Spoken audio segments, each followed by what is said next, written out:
Good morning, everyone. Welcome to the second quarter QSE. This will be the agenda for today. First, we're going to get the Garrison Commander to speak a little bit. We're going to talk about the Employee Empowerment Survey results. We have some people from CPAC here, NAF and AF, to talk about the hiring process. And then we'll have some time for some questions after that. And then the next supervisor will be to the forum. We'll give you the dates for that. My name is Megan Page. I'm filling in for Dr. Ellard today. So you can feel free to ask me any questions if you have any issues. And I will turn it over to the Garrison Commander.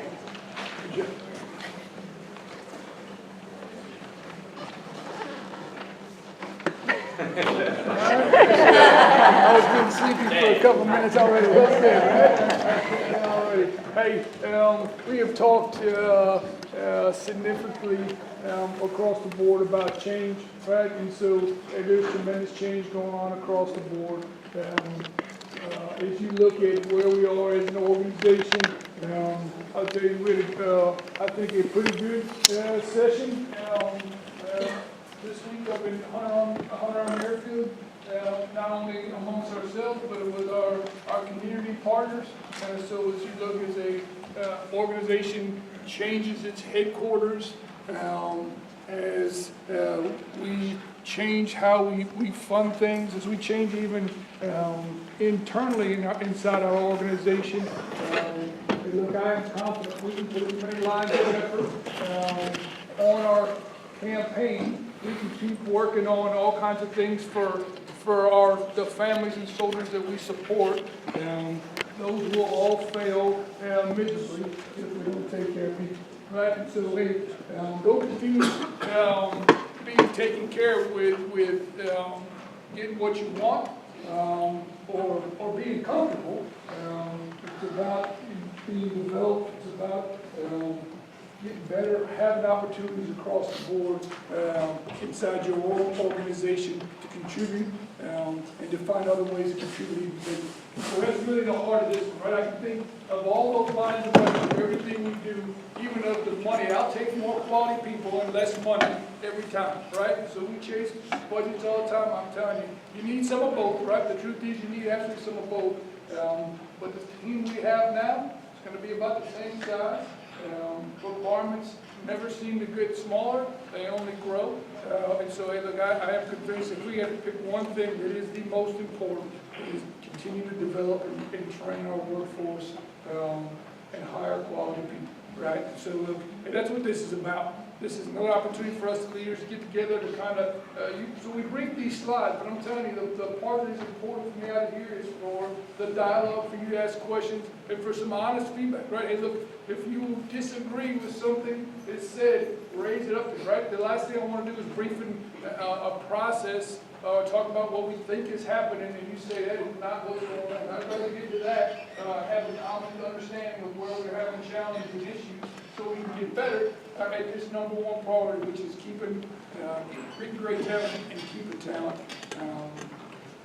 Because in the end, right, we talked about it before, hey, look, supervisors, leaders, right, we call them different things. Leaders have a heavy burden to bear. Outside, we still hold you accountable for accomplishing the mission. Change your resources, change the requirements, and change the organization piece, and I'm convinced that the reason this team has been so successful in the past is sitting in the chairs. The reason we'll be successful in the future is sitting in the chairs and the people that you bring on board.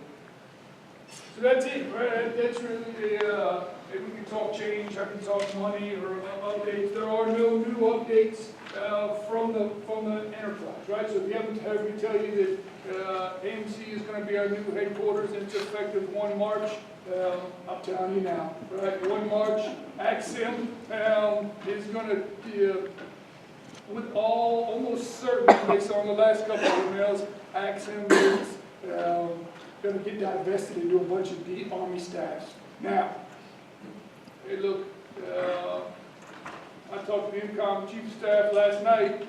They are at about 10% of any idea of what those implementation guides look like. It's a line of effort for working through that. But we as a team are going to breach in an unknown environment, right? You know, so hey, we're about to enter into this relationship and change the organizational structure unknown. It's okay. It's going to be fine. Right? I mean, that's the instinct. Look, it will be painful. There'll be a lot of hand wringing. Most of it is because sometimes there'll be information you don't know or something changes. But look, I don't know. There's a lot more experience in here than I got. But if you're not comfortable with change, we'll bring in a seminar, I'll hold a class, we'll all go to the swimming pool, we'll do something. So you get used to it, right? Otherwise, you're just going to be frustrated for a while. And I think that if you waste time being frustrated with change, you're wasting time. It'll be all right, right? So the relationship with AMC is not going to affect what we do here. It may make things harder for us to get out or figure out where money's coming from, who sent it, what report to who. But NIA is them, right? So NIA is them. Hey, but I am 100% confident that NIA is not going to change how she supports this team, what she does for us across the board. So don't confuse titles or policy changes. The headquarters does it in stride with the people here on this team. That's what it really is about, Supervisor. And so I would just tell you that it will be sporty, but fun, right? So I think that's part of as we come out here. We'll take some risk. We'll try to drive change, be proactive on the change that we do down here to stay the best place to live, the best installation for the greatest leaders that this part of the business has. Any questions? Tuesday.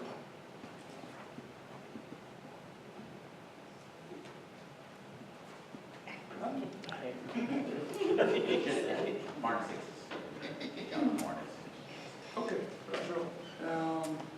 so I guess I'm about to take a phone call. Change. That's change. Like that phone call will be okay. You never feel that way inside. So hey, look, it'll be it's all good. You have done more than just playing ahead, and you will continue to succeed. And we're pleased as we talk about the dialogue and engagement here. Let's make sure that at least we're not telling lies to each other, right? That's really important. Don't tell lies to each other. Don't make things. It doesn't do us any good, right? So if we got problems, throw them on the table, we'll figure them out. The answer may be no, all right, but we don't know. We can't afford it.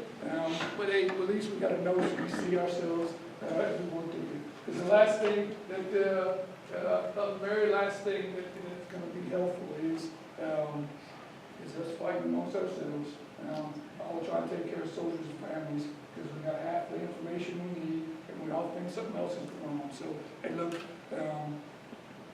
communicate, right? You all great people. Communicate amongst yourselves. And I think we'll come out the same place we are right now on top of this. Is the best place to be. So, with that, somebody say anything? Everything good. All right. Phyllis, I'm taking a phone call. You want your lights on or off? Just off a little bit, so that's good. Thank you, sir. Good morning. Good morning, Phyllis. Good morning. I think most everybody knows me. I'm filling in for Travis, who's TDY today. So we're going to talk a little bit about the employee engagement survey results and some employee engagement tools that we can use as supervisors. So we did a employee engagement survey last July and August. We had about 140 folks respond to that survey.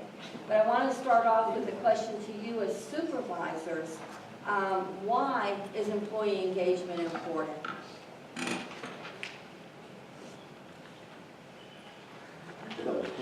Yes.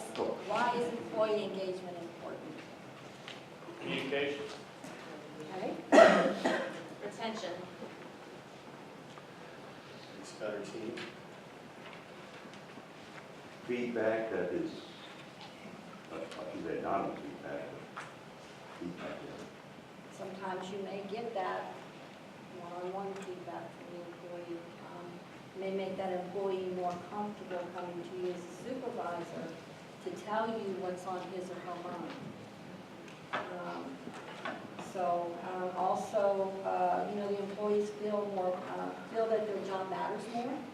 They feel more vested, more trusted with what they do. They're happier employees. So, with that said, I want to go ahead and these were the 6 questions that we looked at, but I want to highlight those 3 that were either the highest or the lowest. So all said, we have about a 74%, 75% employee engagement rate, which is very good when we compare ourselves with the federal employee viewpoint survey. Again, there was only 45 respondents to that, but we are above the average of 70% for as far as engagement.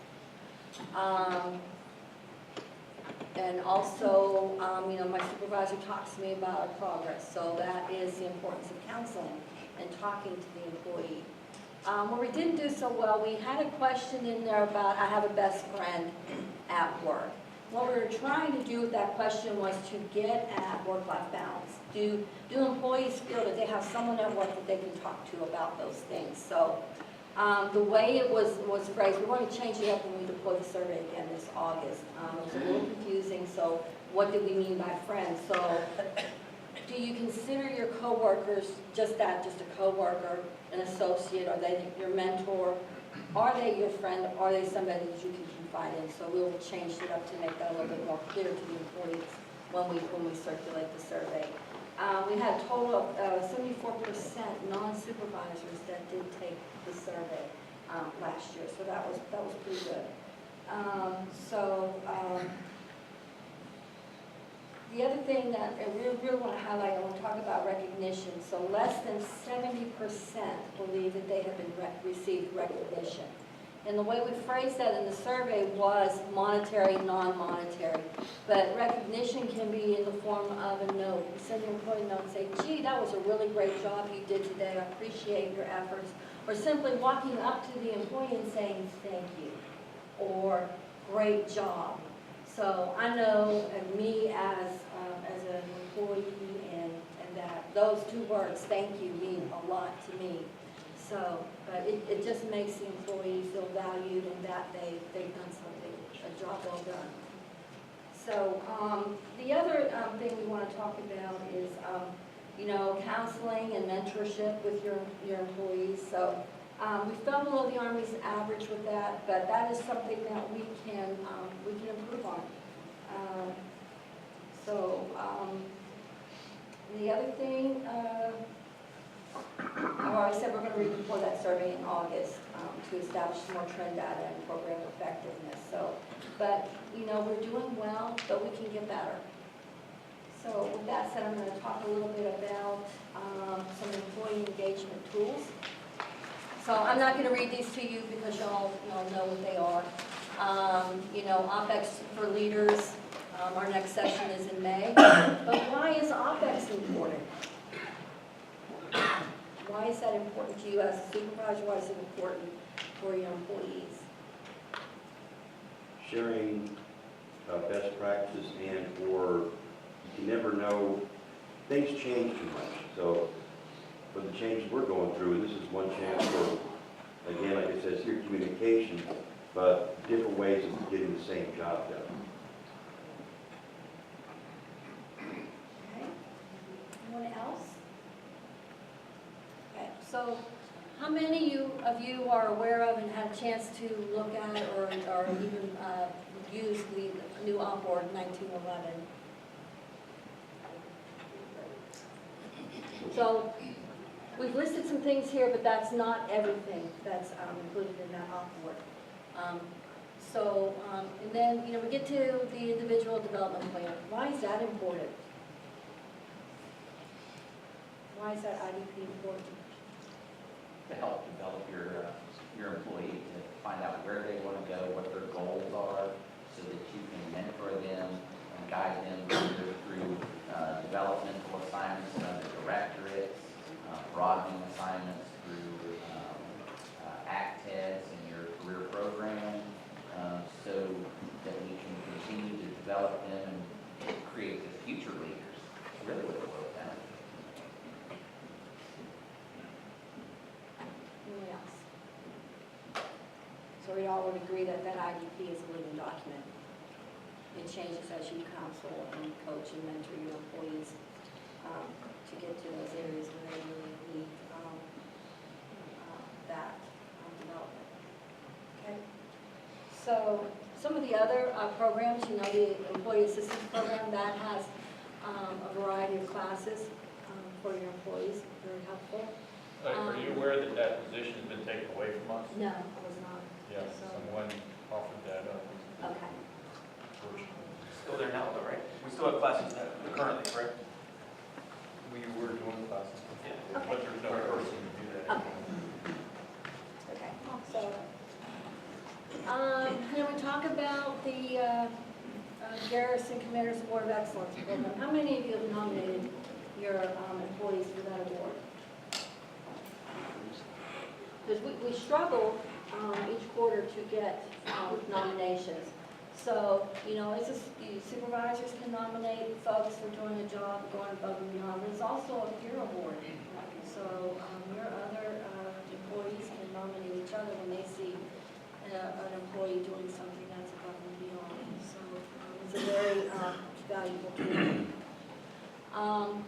So the OPEX refresher training. So we completed our requirements for OPEX. Last year we had 90% of the leaders take the course, train the workforce. However, you know, now we're in the phase of refresher training. So if you as a director require refresher training or you want any refresher training, just please contact PAIO. We're happy to go out and do that refresher training for you.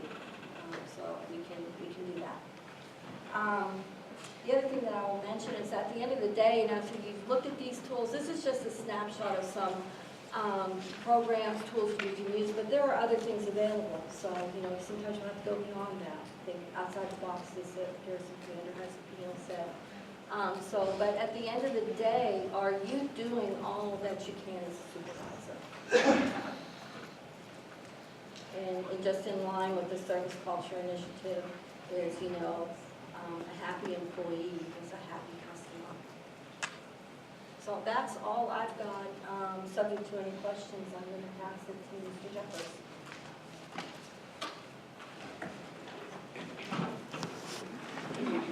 I have it.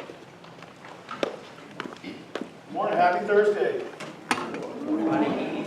Yeah. It's not a penny, Thursday, but it is a Thursday. I'm Bill Jeffers. I oversee the Garrison hiring actions, and I want to talk a little bit about the hiring process. So we currently have 83 hiring actions that we're recruiting for. They're on this spreadsheet here. We refer to it as the matrix. And I update it every day, but I usually send it out about twice a week, usually on Mondays and Thursdays. So if you don't get it and you want to receive it, if you could see me afterwards, I'll be glad to add you to the distribution list. So every one of these 83 hiring requests, actions, recruit fills are somewhere in this process, because they all take the same process. And I got Jeff here from the CPAC, who I can phone a friend if you've got any tough questions. So let's talk about it. It starts with an authorized vacancy. So you got a vacancy, or you're going to have a vacancy because someone left. They either retired, they PCS'd, they resigned, they got a promotion, they moved to some other directorate or some other post.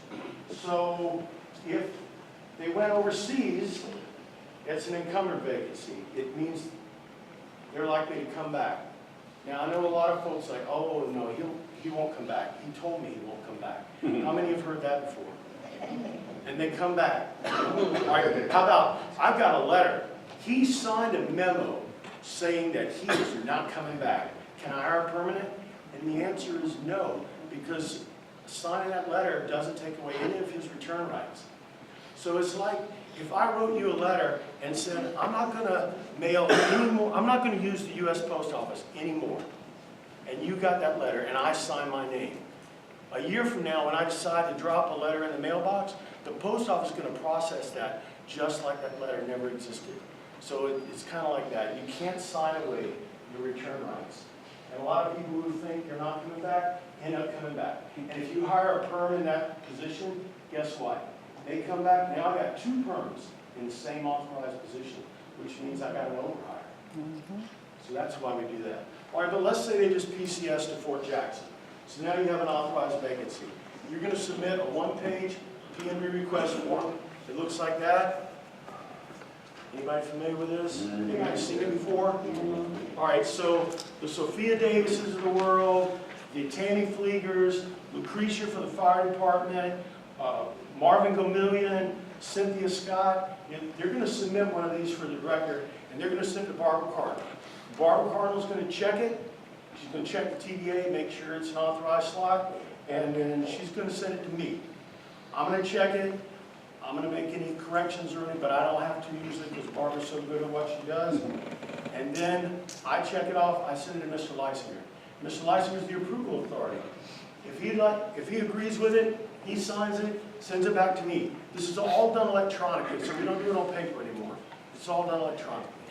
So we cut, like what used, remember we had the weekly PMDs, we bring the paper copies, and maybe 7 days before you get an approval.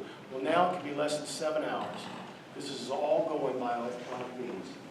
He sends it back to me, I got the approval now, I put it on the matrix, right? Nothing goes on the matrix until it's approved. I then send it back to Barbara, who can know that there's an incoming for that. I send it to the director, I send it to the Sophia Davis of the world, and I send it to CPAC. So when you sit down with CPAC and go over your hiring action, they don't have to ask you, where's the hiring approval form? They already got it, already sent it to them. So that's taken care of. All right, so CPAC contacts you and says, hey, we need to do an SRD. SRD is Strategic Recruitment Discussion. That way, that's where you decide what PD you're going to use, how long you're going to advertise for, what kind of special things you're going to put on, what incentives, like are you going to use a recruitment bonus, you want a relocation bonus, which our command group can authorize up to 25% of the employee in that position's base pay. So if it's a GS7, whatever they make, we can go up 25% of that and give them a recruitment bonus if your position is hard to fill and you're hired from outside. So again, you're going to decide whether you want to go external or internal. What groups do you want to advertise this to? Is it just Army, or is it Army, Navy, Air Force, Marines? Who is it? You do that during the SRD. CPAC takes that back, writes it up, and then sends you the job analysis to sign. It says, hey, I think this is what we talked about. This is my understanding of what I came back from our discussion. Is this right? You look at it, yeah, that's right. You sign it, send it back to them, and then you submit the RPA. You put the RPA in AutoNOA, not in DCPDS like we used to anymore. Put it in AutoNOA, you're going to get an AutoNOA number. As soon as CPAC is ready to advertise that position, they're going to pull in the RPA from AutoNOA and DCPDS, they're going to give it an RPA number, and they're going to announce it. Usually 7 days, unless for some reason you ask for longer. But it's got to be a minimum 7 days. Minimum. Maybe if it's hard to fill, and you're like, I don't know, 7 days, maybe you can do it for 14 days. You can do it for 10 days. When we hire attorneys, we have to do it for 30 days. So the announcement time doesn't count against us. It's just announcement time. Once that announcement closes, CPAC has 3 or 4 days to get you the referral list. It'll show up on your email. The selecting official will get an email that says you have an action waiting in USA Staffing. You go to USA Staffing, open it up, there's your referral list. Now, 14 days is the standard. Who thinks 14 days is unrealistic, unreasonable to make a selection on a referral list? Depends. What does it depend on? Depends on the time of the year, depends on the number of referrals you get and their availability to be interviewed. Okay. Depends on a lot of things. Or maybe that extracts back from the result. Yeah, I mean, you don't interview people unless you know they're a good person. I mean, I would. So 14 days is the standard. It's kind of like when you're assigned a reporter survey, that's like, or they call them flippals now, I guess. They tell you, like, look, you can't take forever on this. All right, so all I'm saying is When we take forever on a referral list, our hires don't think, well, they don't really need the person, okay? Because they're not making it priority. So we're really kind of talking about, on your justification on the P&B form, you put down there how critical this position is. Oh, this is critical, I gotta have it. And then if you take 30 days to make a selection on a referral list, it just doesn't send the same message. So I think you need to think about what the colonel said. We want quality and the best person for the Right. job. And if supervisors aren't given the time that they're needed to do that assessment, I mean, like we interviewed in the recent one we just did, you know, there were people in Afghanistan that were applying that we had to interview and coordinate those time zones, et cetera, Korea. So I think you need to take that into account. I think we want to get a quality person, vice, let's meet the timeline and rush failure. And complying with our SOP. Right. So the SOP says we're supposed to panel GS9s and above. Everybody agree with that? You think you ought to have a panel? Think you ought to do a panel? No? Secretary of the Army does. Secretary of the Army says no. Secretary of the Army said you can have a panel or you cannot have a panel. He didn't say not to have a panel. So I he's... read it differently. Don't do panels at multiple levels. Right. Right. So his biggest thing in the memo is don't take forever to make a selection. If a panel is holding you up, he's telling the leaders, think about it. So all we're asking is that you do your best. I'm telling you, it sends the wrong message when you take forever for the referrals. It's just do your best. But Bill? I think the decision should be the biggest amount of time. And that's the problem. You know, we're forcing, and the other things get drawn out longer. And I think, you know, that, in my opinion, that is where supervisors need to make the right decision about their people. And, you know, when you're blah blah and the other stuff, you know, I think that's the accountability. The other ends is kind of more critical. I mean, I've spent more time in job analysis back and forth in SRD with CPAC than the entire process after that list. So I think, you know, we ought to also, what are the numbers, what are the time frame for the job analysis and the back and forth on those discussions too? Well, the RPA is not created yet, so our clock really doesn't start ticking until the RPA is created. However, you still have a vacancy. Yes, I'm with you. Does everybody know who their CPAC rep is by name? You met with them? Good. If you don't, get to know them. So, I mean, look, it's your hiring action, right? You drive the train. If you let it sit, it's going to sit. Because trust me, they got other stuff to do. Do not let them, don't let them sit on it. It's like a contracting action. When you put in a request for a contract, you got to talk with Nick. You got to drive that train. If you let it sit, it's going to sit. So anyway. Yeah, that's the point that I'm hearing here back and forth, and I'm, like all managers, yeah, the top line is on us. Right. That's not a question. We have to control that, get the JA done, the SRD, and get it in. But sometimes, as Mr. Alma was saying, we've all had this. If you have a referral list that is more than 10 people, Right. and they're not local, we can ask for an extension of the 14 days. Yeah, you can get an extension.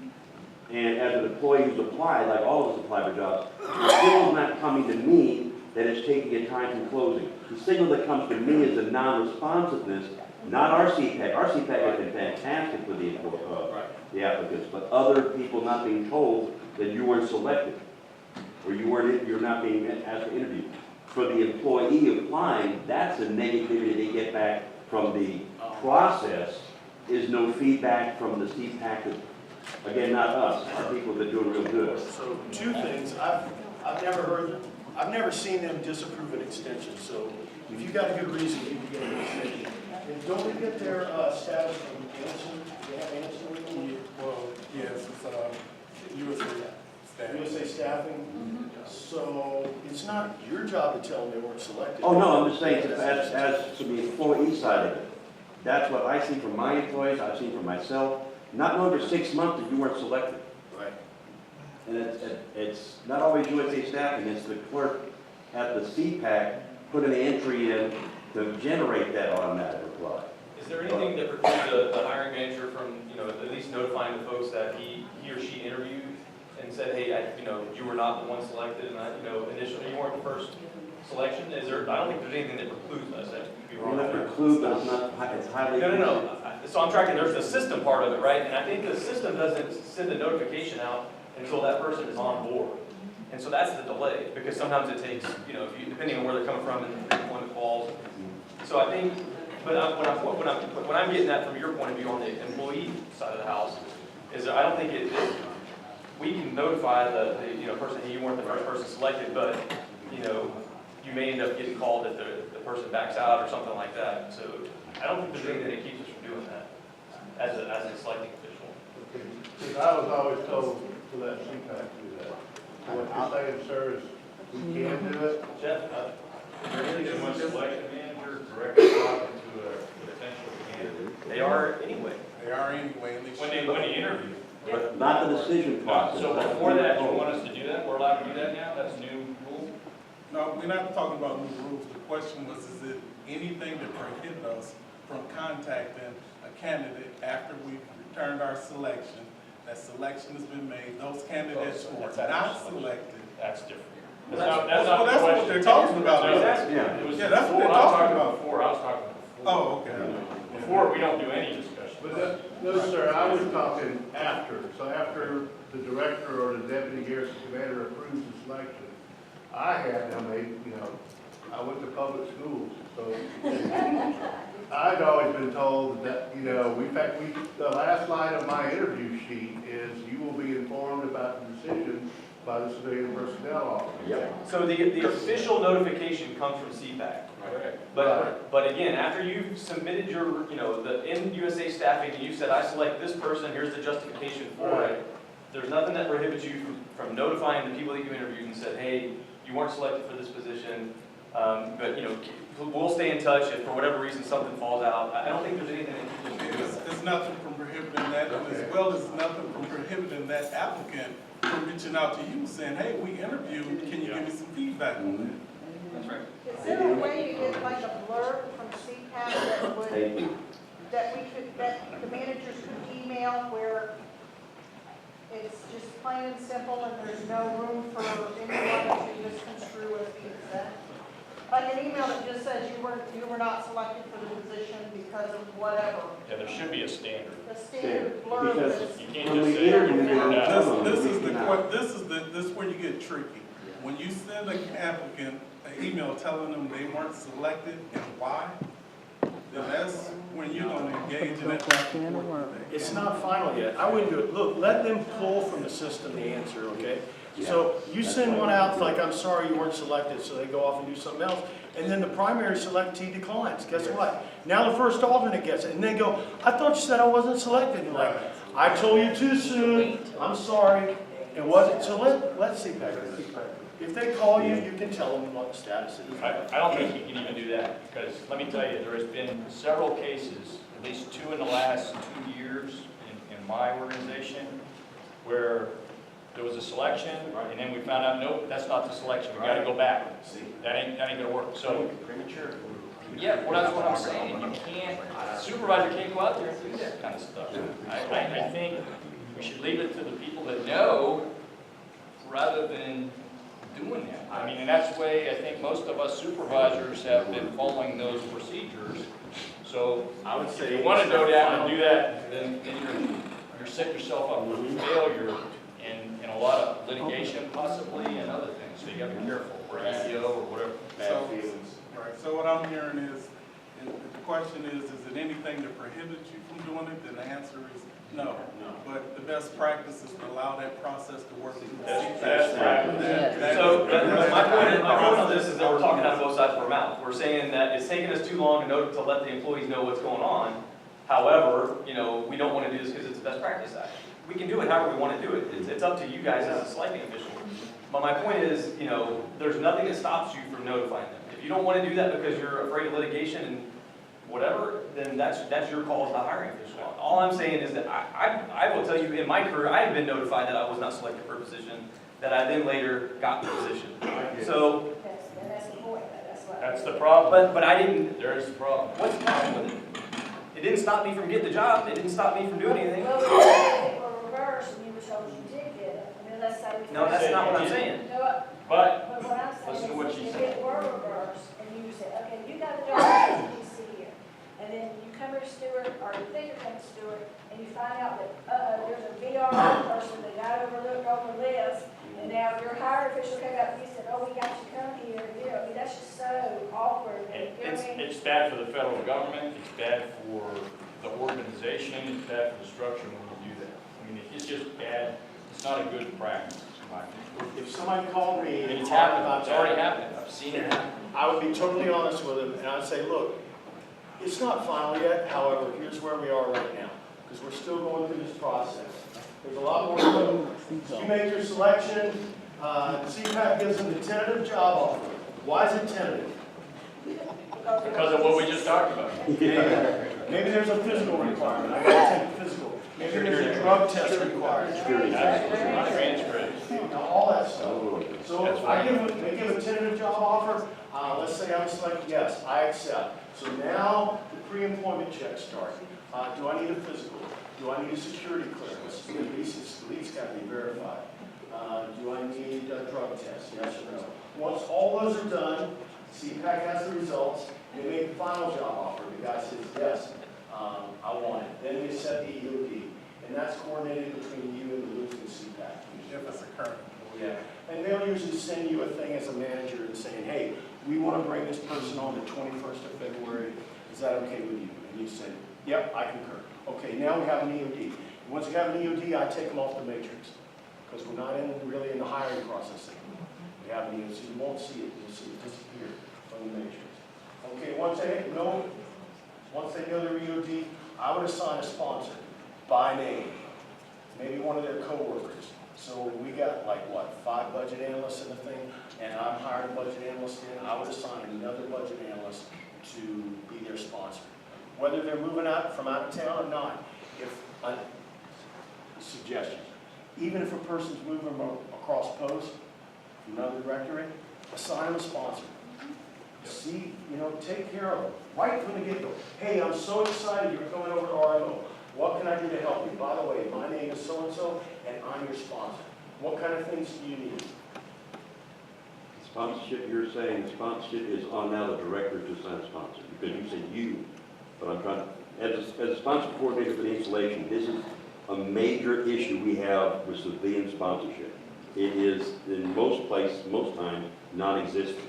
I'm hearing good things right now, but who is making sure the sponsor is assigned?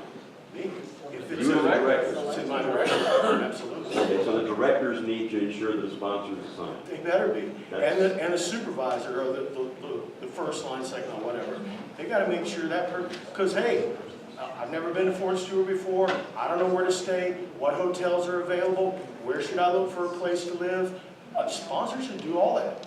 Hey, here's a map, here's a place to stay, we got on post, we got off post, here's our building number, I'll pick you up at the Burger King and I'll drive you over to where our building is, because guess what, you've never been to my building before. I need to guide you over there. I didn't, oh, hey, just GPS it. No, go pick them up. Pick them up at the front gate. Bring them to, make them feel loved right from the very beginning. So I assign a sponsor, the person arrives, we got to go to CPAC first, right? We'll do in process, what, half a day, a few hours? Sign some documents, and then you do your onboarding. Now the onboarding. Right? All right, anybody got anything else to add to this? And then in processing, are you, Jeff, you guys going to DD93s now? We do DD93s and in processing for CPAC purposes, not to satisfy that casualty requirement. 2 different requirements. Yeah, but as long as it gets into the CPAC, I mean, Right. now I looked, after our discussion, mine would, I didn't have it. You either did You 70% came of on my board vote. too many years ago, Tom. Wait. Too many years ago. Yeah, but what I'm saying is, so you guys are putting it in and you're uploading it in? Yeah, that goes into, that's part of the onboard in processing packet that has to be uploaded to EOS. Okay. Now, you could do VRA direct appointment up to GS11. So let's say you're hiring someone, this happens a lot in DPTMS, like for a range tech or a fire desk operator, they want somebody that actually knows how to talk on the radio, somebody who's been in the military, so they'll do a VRA direct appointment, and you see it a lot of this, right? So Okay. Other, yes, sir. So if we can do VRA appointments to GS11, this Yes. is just my one question. And the Secretary of the Army has said, hey, you can interview, set up these panels or not. The panels in most cases, because we're short personnel, supervisors across the installation, when we build these pools, why can we just go to the hiring action for the 9/11s? I understand a supervisor, I understand GS 12, 13, 14, the upper tier. I understand supervisors, no matter what the grade in general, that you should panel. But all of these areas and all these different divisions, branches across the installation, I know what operations and maintenance, facilities maintenance needs best when I review the interviews. And of course, as a division, we look at all of our own. But these hiring panels take a lot of time and a lot of effort on the person putting the panel together and all of the other supporting agencies for that panel to review sometimes 15, 20, 30 resumes, get it back in a timely manner back to whoever that panel has. I talked to Nicole Price, the attorney, about this the other day. So even if you don't do a hiring panel, you need to have a criteria spreadsheet that shows why you, I'm not talking about VRA appointments, I'm talking about office selection list. You need to have an objective spreadsheet that shows why you hired that person. Okay, because one of the most popular EEO complaints is non-selection. And when we put that complaint in, the burden now is on you to show why you didn't select that person, and having a spreadsheet will help. And a hiring panel greatly helps. Under the Army memo said that everybody on the selection list is qualified. Right. To me, that spoke to saying, I don't fully agree with that because we get people on selection lists that have no experience. Right. To me, that said, you may pick from anyone on this list because they have a best office. Is that correct? And if that is so, then where is the questions coming from? From the employees? You gotta have an objective reason why you made that selection. Even in the answer now, on a USA staffing, you have to, if you look on the right-hand side, there's a tab for comments, you have to say why you selected that person. Exactly. And why you didn't select that. But what I'm saying, if the list is fully qualified, and you choose from that list, and you have that data, then what is the reason your employee would fight back? If the list is qualified? Look, when you have a referral list of 10 people, here's what the result is. One person is extremely happy, and 9 people are extremely ticked off. Why? Because every person on that list, I guarantee you, says, I'm the one for this job. Look, it's a shut case. I am the person. I am the one. And everyone feels that way. Yes, sir. I can tell you from an EEO perspective, typically when they come up with when individuals come into our office with non-selection complaints, they're looking at, what they say to themselves is, I'm the one who are eminently qualified. Exactly. Number one. Number two, there's a reason why they didn't it has to be based off a protected category. Right. And number three, when you look at it across the board, they're saying, well, they didn't select me because they have an issue, or I created a hostile work environment, or there was a complaint that was already in the office that I filed. Right. So those are the 3 reasons typically we see with the EEO why individuals come in our office for non-selection. Right. So you need to have some objective, something to show, objective reason why you made your selection. Hey, Bill, can we go back to Jeff's question? Because I don't think we never got to the VRA discussion, right? Now, I was good with the VR. All I was using that was a point. You can make it to that selection. What I'm asking, and I totally understand what Mr. Jeffers is talking about a spreadsheet. I'm not saying that we shouldn't still have controls and evaluate whatever these candidates are. What I'm saying is we put together these elaborate panels that you must take someone from another organization, another directorate to put these panels together at the 9 and 11 level. It just takes a lot of time. And when we talk about the 14 days and we talk about quickly moving the hiring actions, it just consumes a lot. And I will tell you that I am not an expert in DHR's business, but they got to take someone like me over there because I'm outside of the organization or any of these organizations to put this panel together. And really, even a lot of that, we're leaning back on them to try to figure out how we should be grading. It just takes a whole lot of time. And I don't know if it's worth the effort, especially after the letter that has just come out from. Well, and I have an observation. If I add the numbers at the bottom, this process from start days, is that right? Is that what that's I think the Army standard 80 days. Right. Okay. Income wants us Okay, to do it so less than 80 in days. our role, From the RPA I got to you. the EOD. Okay, so the whole process, 70, 80 days, whatever it is. But we have 14 days. And once you get that list, okay, and I'm feeling what Jeff is saying, because we actually send letters out to the supervisors, you know, saying, let's get a supervisory endorsement of this person. I don't want to be interviewing somebody and then find out they don't come to work, you know, and do the other one.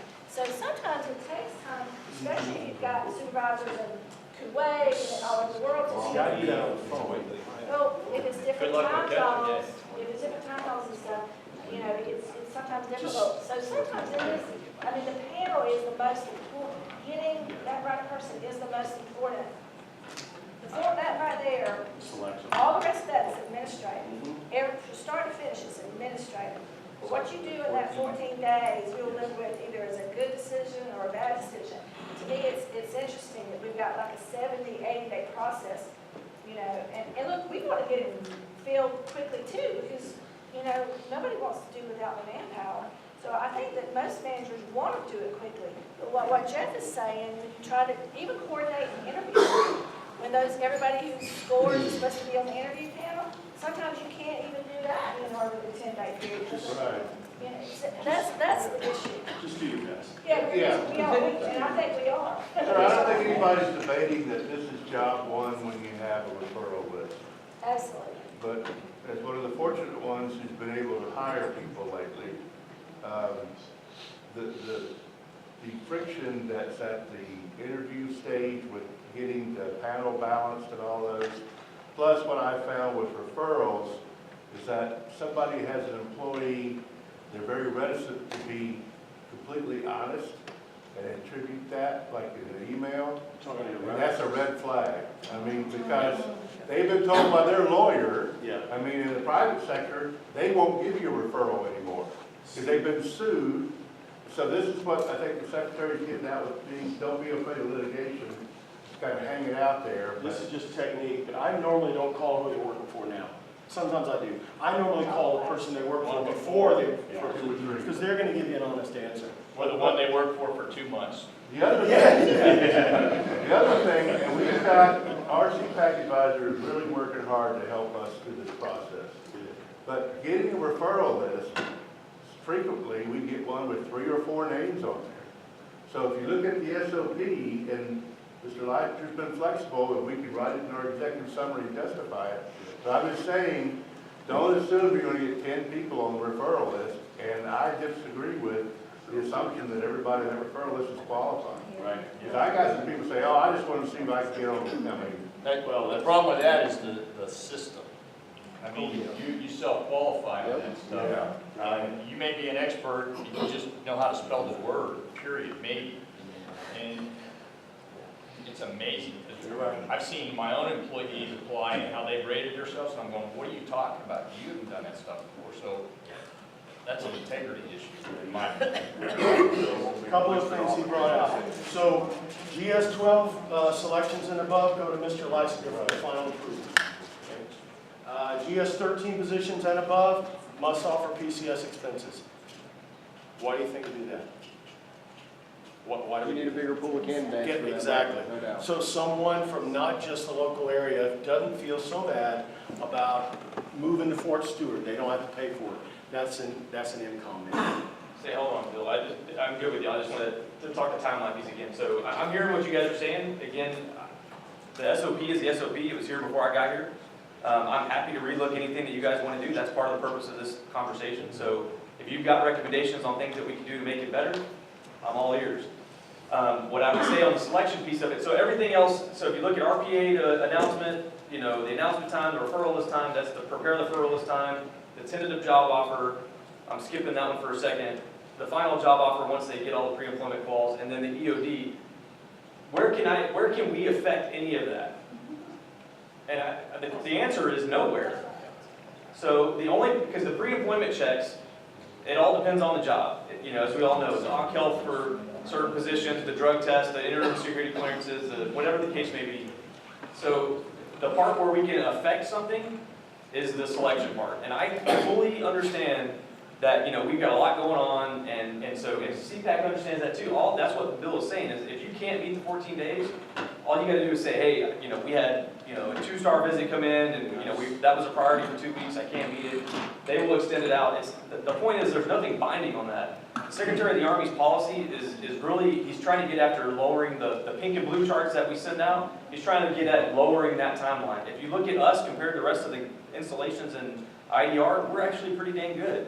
We're about right where we should be. So this isn't a knock on anybody. This isn't saying you guys aren't doing your job. We're just trying to say that there, you know, there may be things that you can do to help speed up or expedite that process. For example, you know, having your stuff done before having your interview questions reviewed, having your matrix established, having your panel established.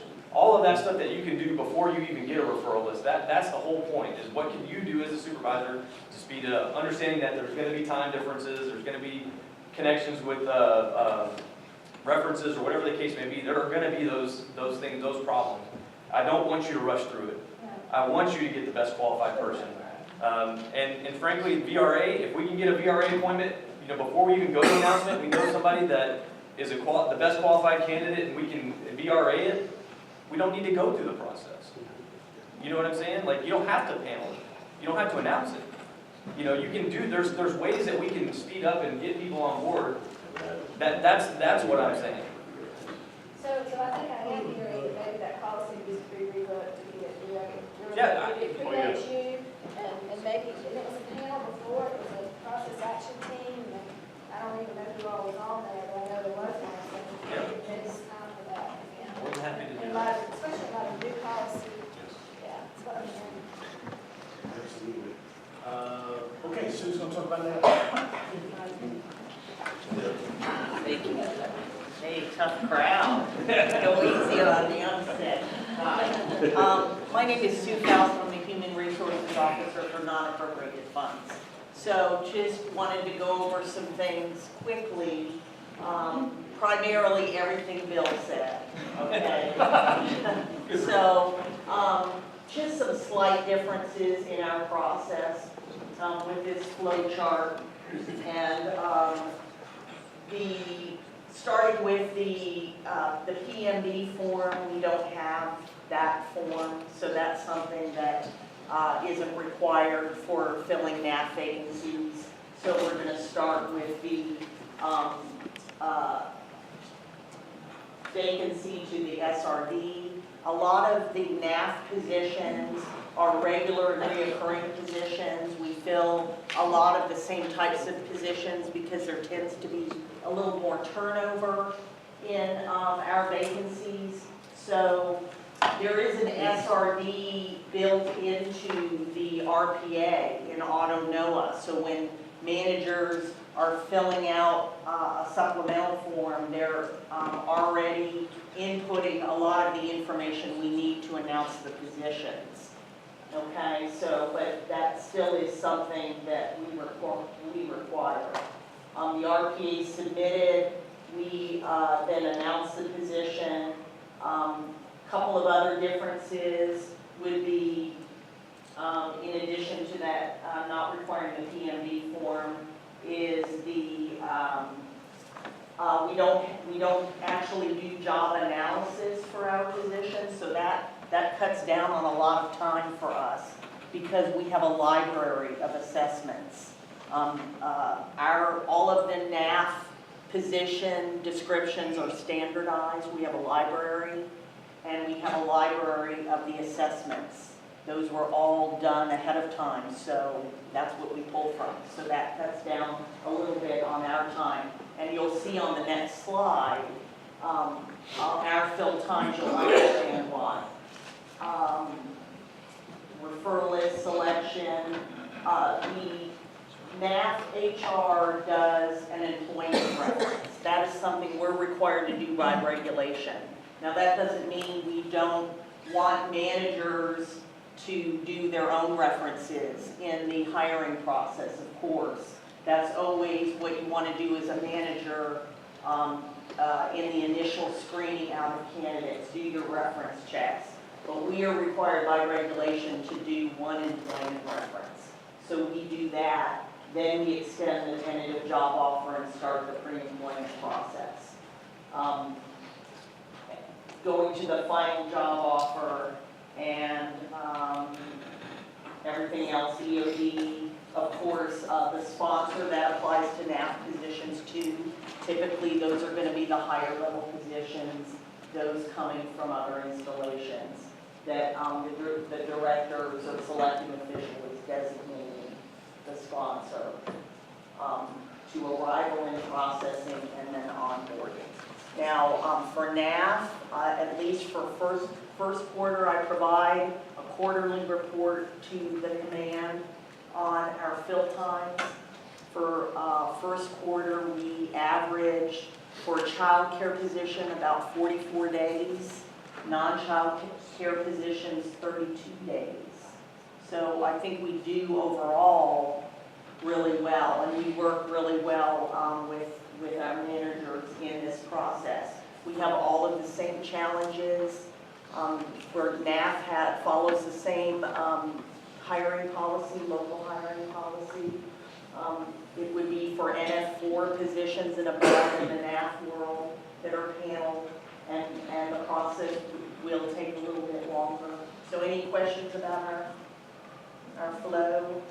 It flows pretty good, I would say. Oh, and I wanted to point out a note that I made from Bill's discussion. For NAF, the minimum announcement period is 3 business days, so it is different. So we also have a smaller or a shorter announcement period. Minimum, of course. And, but we, I think, typically average probably doing a 7-day announcement. Some longer. We also, one of the differences in NAF is we have, again, because we have frequent vacancies, we have a lot of standing registers. Standing registers are positions that are announced for at least 30 days. So we keep a constant applicant pool. So when a manager has a need to fill a vacancy, it's a quicker process. We can just pull from that pool of candidates. Okay? Didn't NAF used to have something like that? We can do it. Yeah, we still do, some positions. Yeah, we're gonna do it for guards, coming up, and firefighters. Other way. Other way. There you go. Okay. So just, this is NAF pink and blues. So you'll see some significant differences. Ours is designed based on grade or pay level of position and whether it's a standing register or an announced position. So our fill times vary. There are, I believe, 8, and you can see the shortest fill time, which is counting the pink, blue, and green. Green is neutral time. 31 days minimum, maximum 81 days, depending upon the level of the position. And at the top where it says OC, that's open continuous announcement versus announced. And then of course you'll see that the lower graded positions, positions that tend to have a little higher turnover are going to have a shorter fill time. Okay, and those are typically ones that we have standing registers for. So the management time is as little as 7 days for the first, and up to 39 days for the NF3s and above. Of course, the NF3 to NF5 level positions, that's going to be starting at GS5 and on up to 13, 14 level positions. So those are the ones that are typically going to take a little longer time, and that managers currently follow the local hiring policy for. So again, everything Bill said, just pointing out what helps in reducing the fill time is when you're returning your certificate that it's completed, because some of it, not a huge lag of time, but if we have to do a lot of back and forth, it's just gonna delay the process a little bit. So, NAF, unique to NAF we have pay band positions. So we announce our pay band positions with a salary range. It's not a grade with just a set salary. One of the nice things about NAF positions is that there's flexibility in setting pay. Okay, so we announce minimum maximums. So when the manager makes a selection, we need to know the salary to offer. And a lot of times, we get the certificate back without the salary indicated. So that's just something to make sure that you're including the salary and also the reason for selection. You want to make sure Bill had mentioned putting in the notes, not just making the selection, but putting in the reason for selection. And then more commonly in the NAF world, we may send applicants, send a certificate, and we get the certificate back with no selections at all. And you need to know at that point, why aren't we selecting any from the list? So that would be a time where we would want to work with you or know what's wrong with these applicants. So, but just making sure you complete it and send it back. Okay? So how do you do so good in your time frame on the first line compared to app? Because app's numbers was 7 days, you're doing it in 3 or less. How are you doing that? Leadership. How are you so good? How do you do it? You got a lot more employees. Your goals are much more compressed in achieving, really support to the customer in that regard. So how do you do that? Well, I mean, I guess when you take into consideration the different types of positions, I think that makes a difference. Because for the most part, a lot of our recruiting is going to be lower graded, minimum requirements for the job type positions that don't require a lot of time. I don't want to say just a warm body, but we don't have to go to a lot of. But that stuff's even done before, though. I mean, that stuff didn't even have that was kind of like work time that wasn't even accounted for on Bill's chart there for appropriate funds. So I'm just talking about your first line there. How do you get that RPA? How do you do that so efficiently in 3 days as a max, even for your senior people, provided it's taken 7 days, and then, compared to your staff, how many staff do you have compared to how many in appropriate funds? They got a different pool because they're doing the whole installation, all the MEDAC and blah, blah, blah. Right, and certainly we're a lot smaller, yes, Yeah. less staff, but a lot smaller group to service. And again, these are, we're averaging, we're not every single time going to get a list out in 3 days. We just, when we can't, when we're taking more time on one, we try to make it up on another, and that's, to get that average. I think there's more standardized. That's good. Childcare worker, childcare Right, worker, childcare exactly. worker, childcare worker. Just like, the SRD, it's all the same stuff, that makes a difference. These standing registers make a huge difference, And the open having the continuous pool of applicants. list, but using open continuous listing, that also reduces a lot of time frame. for it. Yeah, definitely. So, but again, that's why we're kind of broken up with the fill time being less for those positions that we can get applicants for. So, we're going to be reducing our fill time some more. So,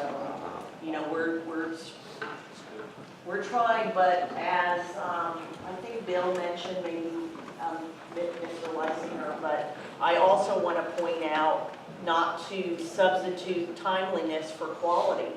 Even regardless of what the position is, if we're hiring a waiter at the club, we want to make sure it's the best waiter we can get, right?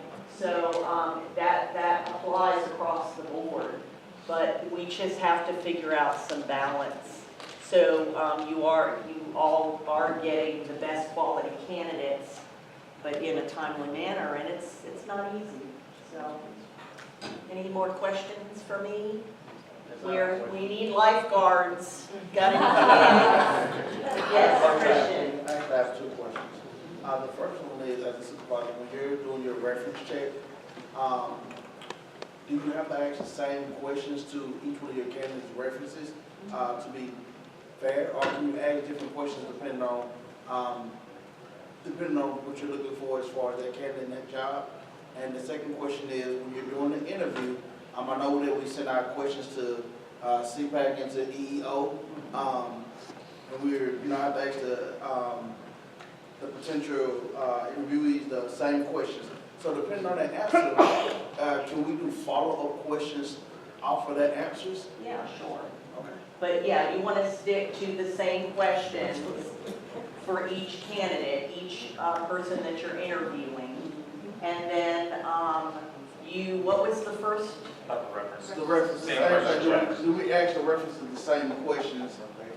Yes. Yeah. I would stick to a set of questions, just like when we're doing a reference check, we have a form, and we're asking the same types of questions, Right, regardless. and I got that form from y'all. Okay. And I just kind of want to go a little in depth. I went off the form, but I want to ask other questions. I'm just not sure, what questions can I not ask? Yeah, we definitely, and I'll email you, Christian, definitely have, things, the do's and don'ts, what you don't want to ask, and what questions you can ask in that process. So I think that the follow-on questions are it should be kind of a point of clarification. Like if you didn't understand something that they mentioned, or they said an acronym or something and you're wanting to know what it is, it's that kind of question. What you don't want to do is then turn it into an additional question that affects your ability, not your ability, but your decision. Right. So you don't want to ask something else that, if you do ask that, then you really should go ask everybody that. Make your decision. So same with the references. If the reference check first gives you some piece of data that you don't understand and you want to ask, that's perfectly fine. But I think if you're saying, well, if it changes your opinion because of something you're asking, then you may want to be careful with that. All right, thank you all.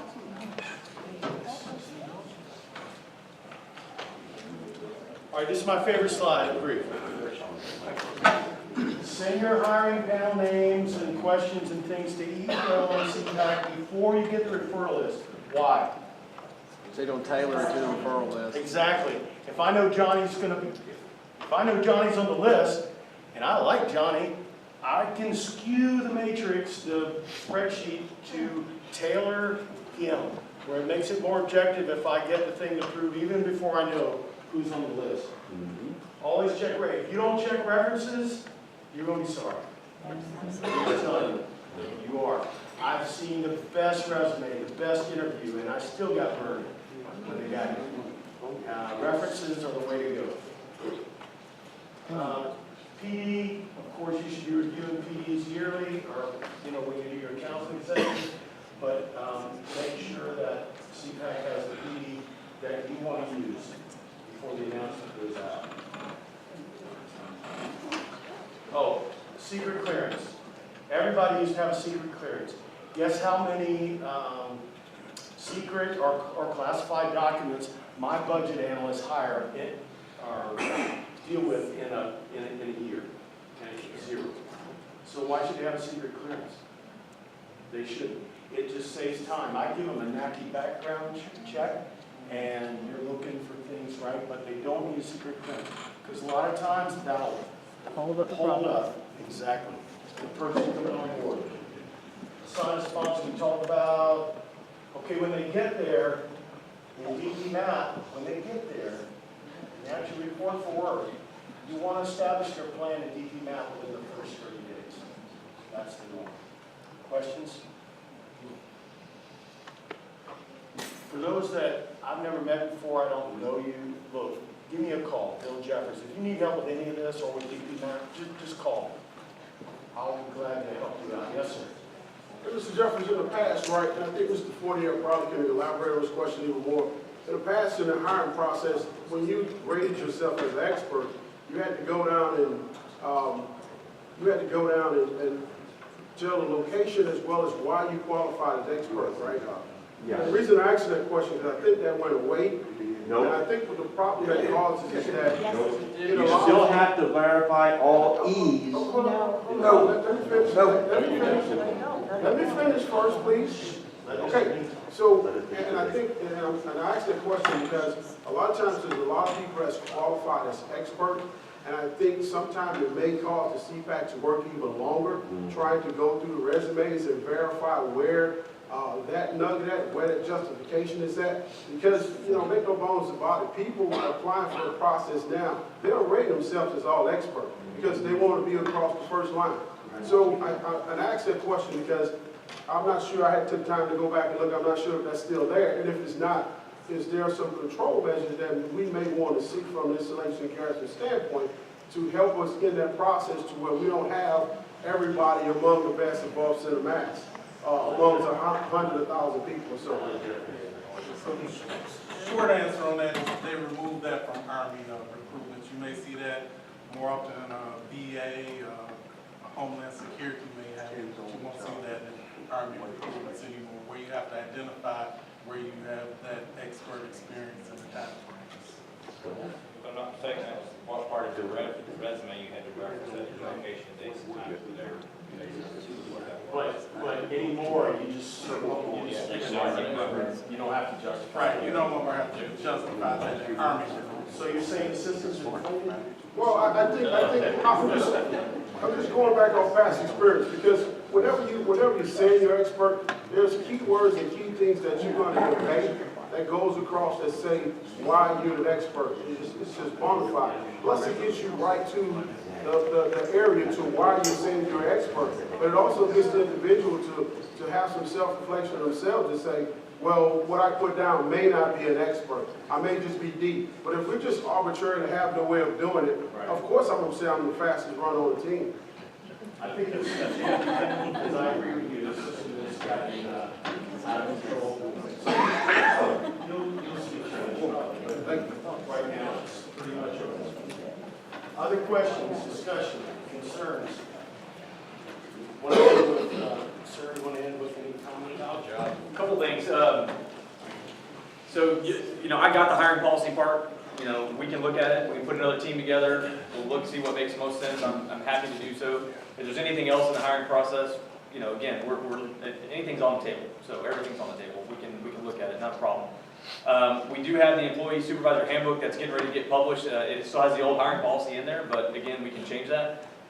We're waiting on our final chop from legal to push that thing out. That's got a lot of information. What I would focus on part of that is your onboarding process. There's a whole piece in there. The Army's got a pretty standard onboarding process. We're not recreating the wheel.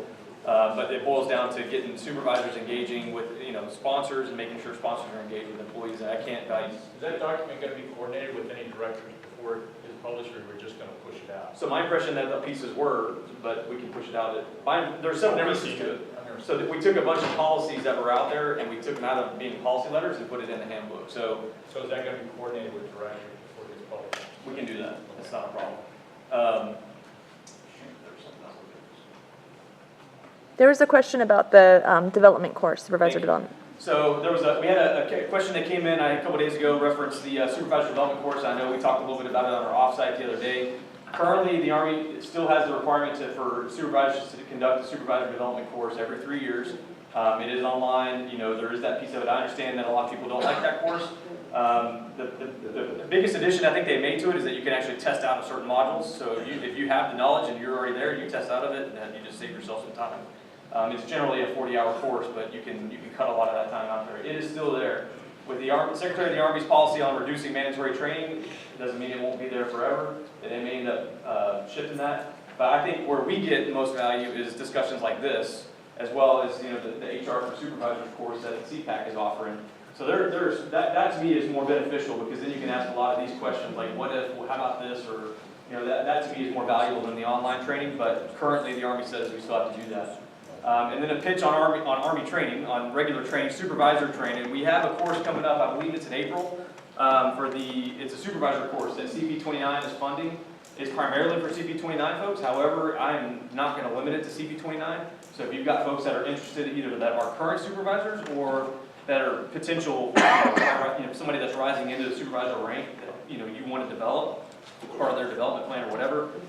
It's a great course. It's a lot about conflict management, crucial conversations, those types of things. It's not just specifics of dealing with, CPAC and the management side of the house, but really just the art of how do you deal with, problems within the workplace and things like that. I think it'd be a good course. Right now, I think we only had 7 people signed up, and I think we've got enough for about 25 or 30, and I think all those are DHR. To your point, I actually nominated somebody who wasn't a supervisor, and they got kicked back That was because they a weren't. different one. That was on the CPAC course, and they were denied because you have to only be in a supervisory For the HR position, supervisor for it. which I think that goes against what you just said. Yeah. We need to be building the bench. Absolutely. And So if there's open space, that's something I think we can work out with CPAC. yeah, I want to know if it was a capacity thing. Yeah, maybe, I don't know. But it was Char, I think, No, signed. this is Jeff, I did it. I'll tell you why. Because the type of discussions we have in this room, that's the type we have in those classes. And if we have a bunch of bargaining unit employees, subordinates, it turns into a big mess. So I want the room to be comfortable so you can have that type of open dialogue with your peers. Right. And it won't happen if you have a mix. you So don't that was accept Jeff, these. though, I own that. If it was canceled or denied, I did it. I own it. Well, that's hard to grow your bench, what you Yeah, were just saying. When so I agree. you don't have that opportunity to see what, these are the things you have to deal with as a supervisor, then I don't want to be one, maybe they don't want to, so. No, I agree, and I think another way we can get after that is having that conversation with from supervisors to individuals, and hey, do you want to be a supervisor? Here are some of the things that you can do to help prepare yourself for that. I think that's a discussion that you can have in your counseling. We can talk about those. In the online course, that's a good place for them to start. Because before you sit them down in the classroom, if they don't know what to talk about, they're not going to have very much conversation to offer. So that's a very good place to start. Exactly. So bottom line is we've got a lot of training. Dr. Eller does a good job of pushing out training. We are trying to bring things here. We also have a lot of centrally funded training that she is pushing out regularly. If you're not getting that, or you're not getting that down to your folks, we get the information out there. Because what we get in a lot of these surveys is, hey, I want more training. And then we bring something here and we get 2 people signed for the course. So, I understand we're all busy with, the requirements keep growing and the training, or I'm sorry, the people keep shrinking. But we owe it to our employees to develop them and build a bench and make them the future, directors as well as, my job. So, with that, I want to open up for questions unrelated. If you have any other questions that's not related to QSE, this material, or things that you want to cover in the future, anything you want, I know we're over time, so it's up to you guys. If there's any open dialogue, anything that's on your mind, we'll leave it there. Except for you, sir. No, I'm just kidding. Go ahead. Hey, CES Intermediate, the Army put out that they would allow waivers. I've been trying to get one guy, he's finished phase 1, and it keeps being denied, even though there's vacancies because I can see the class size. So he's getting denied for his equivalency, or he's getting denied to attend the course? To attend because he's not in that grade. But he's already did phase 1, and we've sent MCOM, who else we sent? But, yeah, everybody, to include the schoolhouse itself as level. Okay, I got you. So it's a lower, it's somebody that falls in the basic category, but he's trying to go to the intermediate. Yeah, correct. Okay, I got it. I know, I think Dr. Eller does the same thing. She's got the same kind of question. If you want to give me the information, I can link her up with, she's talking directly to somebody up at, I want to say, it's not approved at our level, obviously. It's not even at MCOM level, I think. I believe it's up at the Army G3 level, but we can get the information. I'd be happy to look into it. Yeah, well, we emailed G3 before too, and still same thing, every class. All right, I'll give it to you. Yeah, we can help push that. I'd be happy to do that. Anything else? Everybody's happy? It's Thursday, yes. It's our Thursday, Friday Eve. Somebody said Friday Eve. All right, I'll be down here for a little while longer. If anybody's got specific questions, I appreciate you guys.